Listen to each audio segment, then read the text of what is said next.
Hola a todos y bienvenidos a esta charla sobre cómo documentar un reporte de Power BI. En primer lugar, deciros que esta charla la di de forma presencial en el séptimo Global Power Platform de Zaragoza, donde obviamente damos las gracias a los patrocinadores que hicieron posible que este evento se celebrara de forma presencial en las instalaciones de Topía. Y ya sí que sí, entramos de lleno dentro de la charla. Como veis, tenemos un índice donde hablamos de documentar un reporte, la forma tradicional, los nuevos métodos, casos de uso con MCP, pros y contras y limitaciones y consideraciones finales. Antes de entrar de lleno dentro de la charla de cómo documentar un reporte de Power BI, simplemente me gustaría deciros que Power BI obviamente es una herramienta que está evolucionando. En 2026 Power BI no es la misma herramienta de Business Intelligence y visualización de datos que teníamos en 2020, por ejemplo, y ahora mismo digamos que es la única herramienta que forma parte de dos ecosistemas a la vez. De hecho, Power BI la podemos encontrar dentro de Power Platform como ecosistema de plataforma y también podemos encontrarla dentro del ecosistema de Microsoft Fabric, donde tenemos este all-in-one desde la ingesta hasta la visualización, donde también Power BI sigue siendo la punta de lanza de Microsoft para darle vida y visualización a todos aquellos datos que se ingestan dentro de esta nueva plataforma en la nube llamada Microsoft Fabric.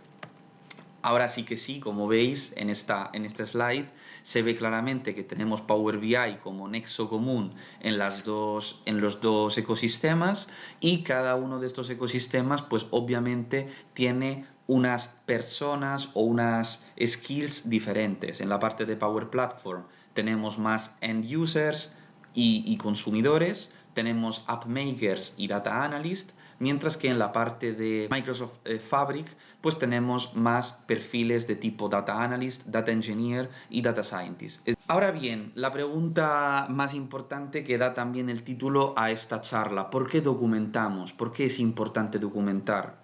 Yo creo que hay cuatro motivos principales. El primer motivo es el entendimiento. Documentar facilita el entendimiento del reporte, de dónde vienen los datos, qué significan, por qué es importante este visual, qué nos está diciendo, cuáles son las sources que estamos utilizando para este reporte, etcétera.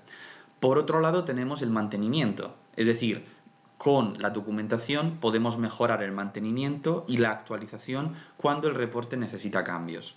Además, la documentación confiere consistencia y confianza a el reporte en sí, ya que ayuda a que todos trabajen con el mismo criterio. Muchas veces cuando documentamos, no solo documentamos lo que se hizo, sino que también estamos documentando la guía de estilo, la guía de uso, el brand book, la marca, los colores, los estilos, las letras, todo lo que conforma el reporte en sí.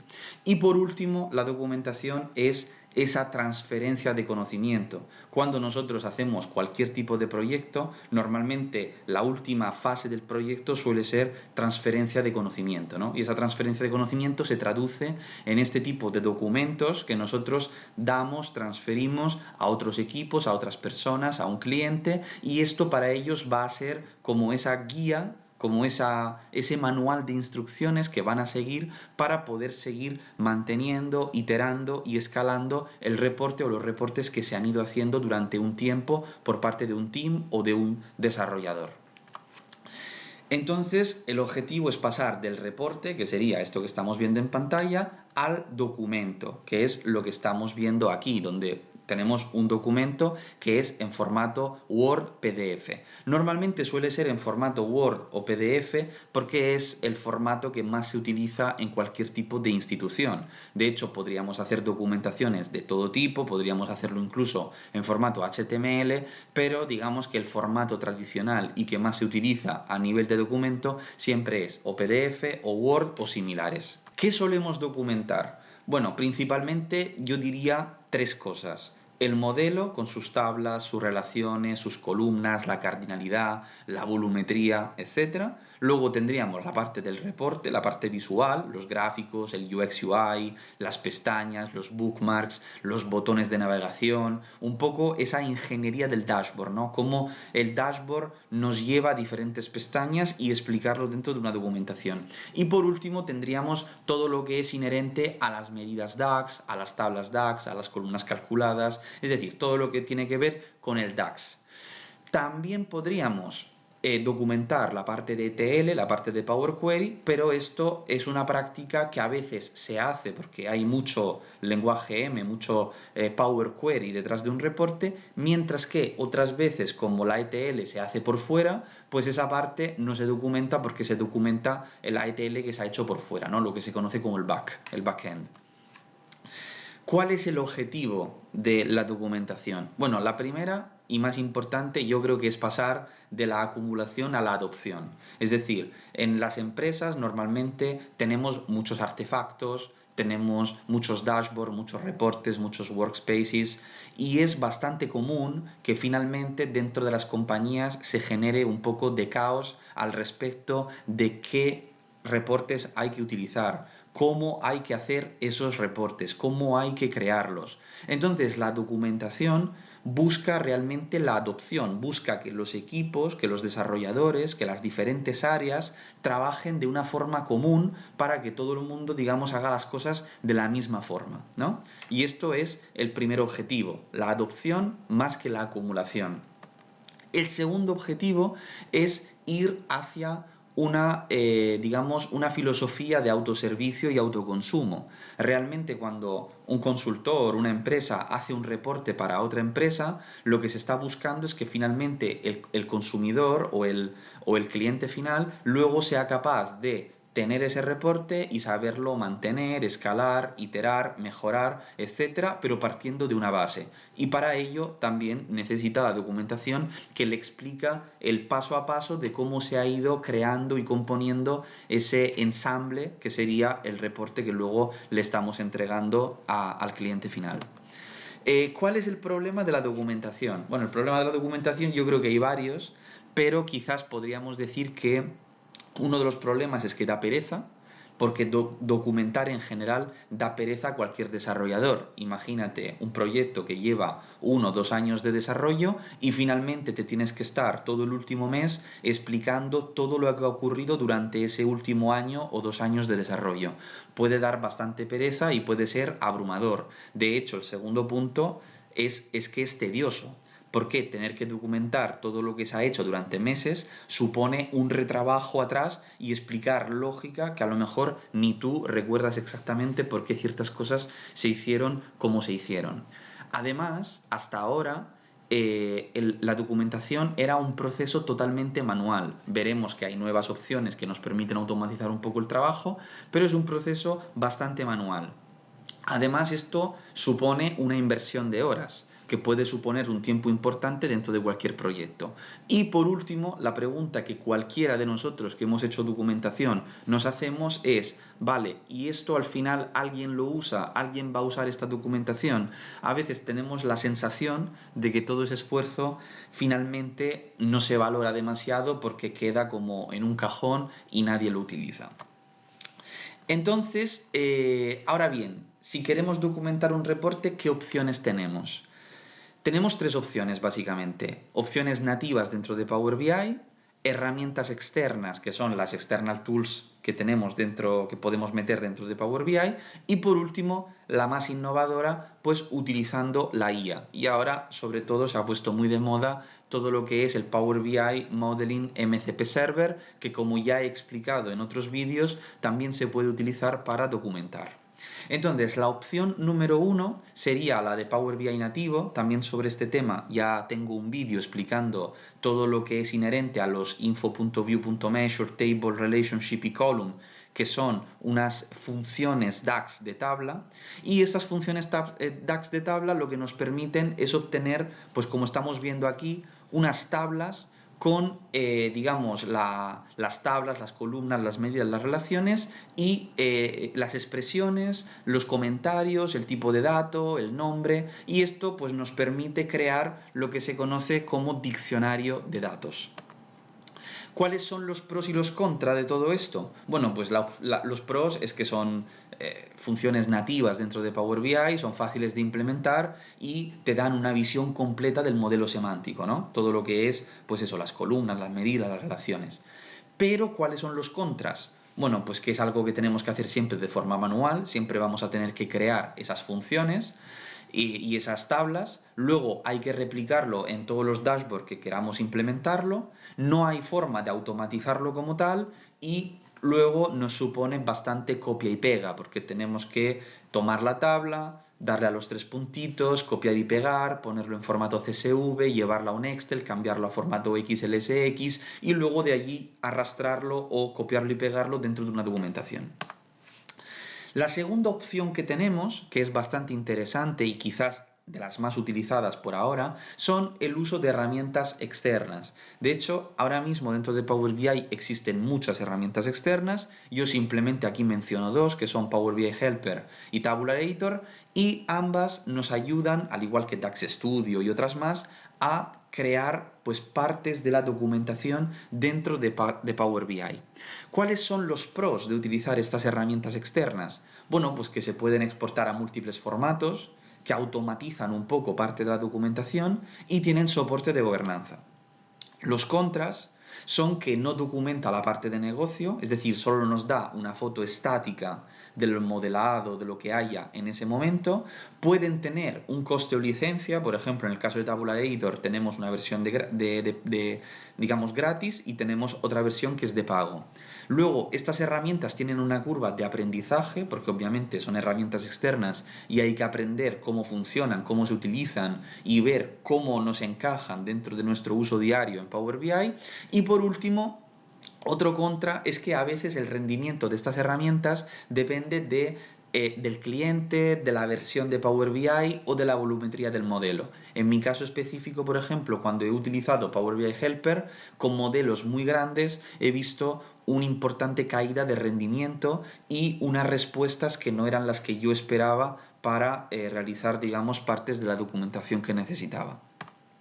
Aquí, en esta otra slide, también estamos viendo de un ejemplo con DAX Studio, donde podemos lanzar un select, digamos, asterisco from system MDS schema measures, y con esto lo que obtendríamos es algo bastante parecido a lo que nos daban las funciones DAX de tabla, ¿no? Por lo cual, lo que os decía, es una opción interesante, tiene sus pros y tiene sus contras, pero es algo que podemos a partir de ya implementar dentro de nuestros reportes de Power BI.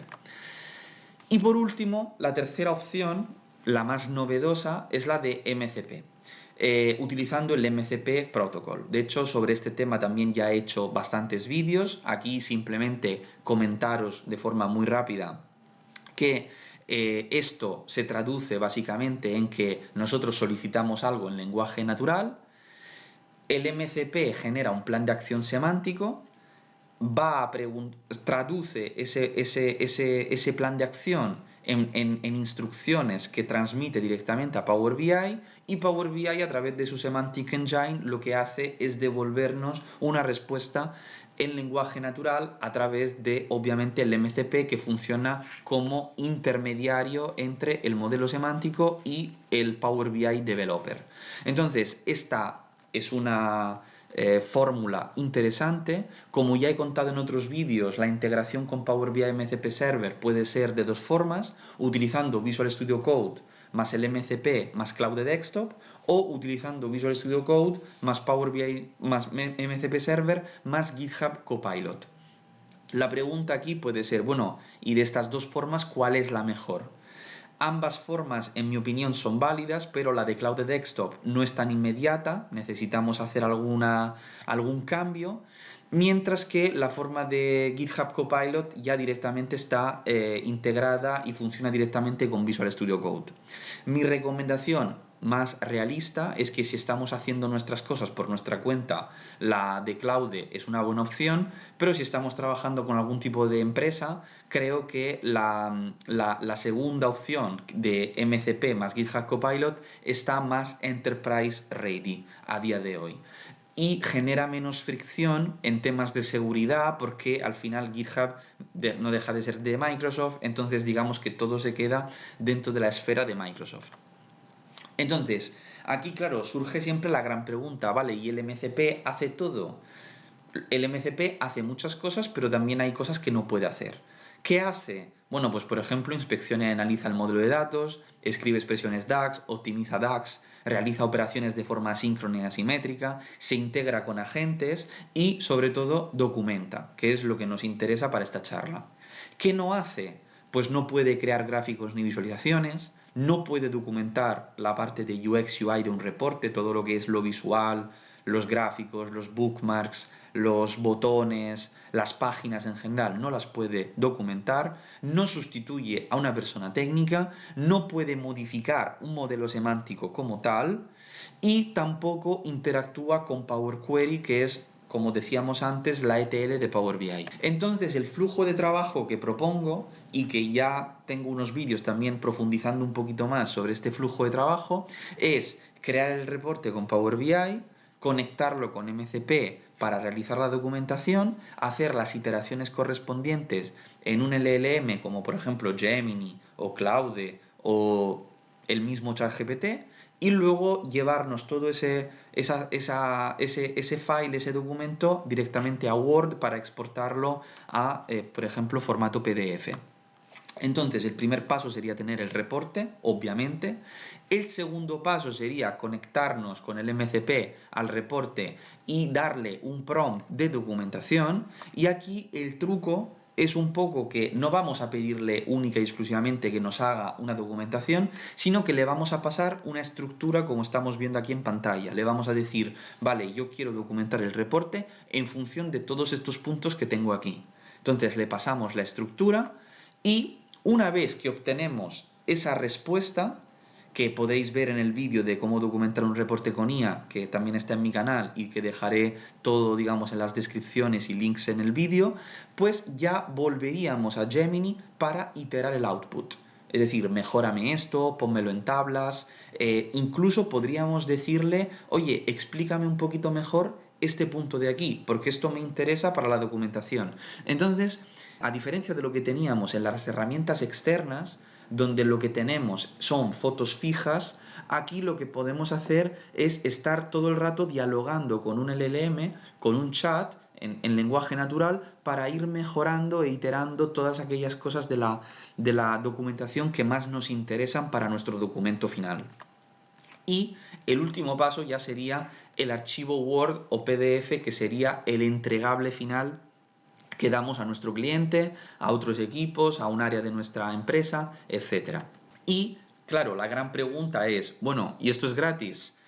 Como ya he contado en diferentes ocasiones, esto no es del todo gratis. Es cierto que tenemos una versión free, que es limitada, y después de una serie de tokens, porque tanto Claude como GitHub van por tokens, una vez que agotamos esos tokens, que no son muchos, pues ya tendríamos que pasar a una versión de pago. En el caso de Claude tenemos la Claude Pro, que cuesta 17 euros al mes o $200 al año, y luego tenemos la versión de GitHub Pro, que cuesta 10 euros al mes o 100 euros al año. En este caso, como estáis viendo, GitHub Pro o GitHub Copilot Pro es más económico, pero bueno, hay personas que prefieren Claude, si es para ellos mismos, y hay otras personas, otras empresas que están abogando más por GitHub por una cuestión de que GitHub se integra también con Microsoft Fabric, con los entornos.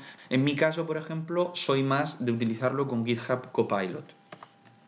¿Cuáles son los pros y los contras de usar la IA? Bueno, pues los pros, obviamente, es que es mucho más automatizable, es fácil de implementar, tienes una visión completa del modelo semántico y de las reglas de negocio, incluso le puedes dar tú más instrucciones, y tiene todo el contexto para seguir iterando sobre el modelo.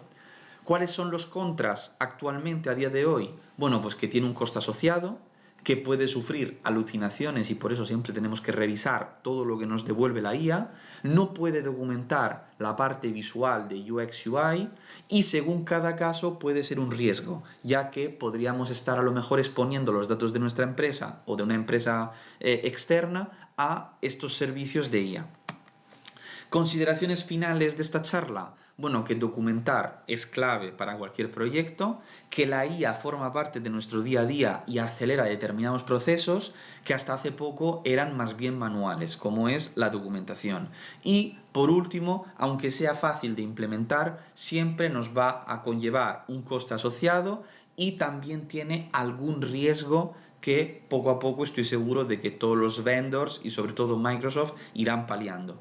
Así que nada, espero que os haya gustado este vídeo, que os haya gustado la charla. Si es así, como siempre, dejar un buen like, dejarme un comentario y nos vemos en el siguiente vídeo. Adiós.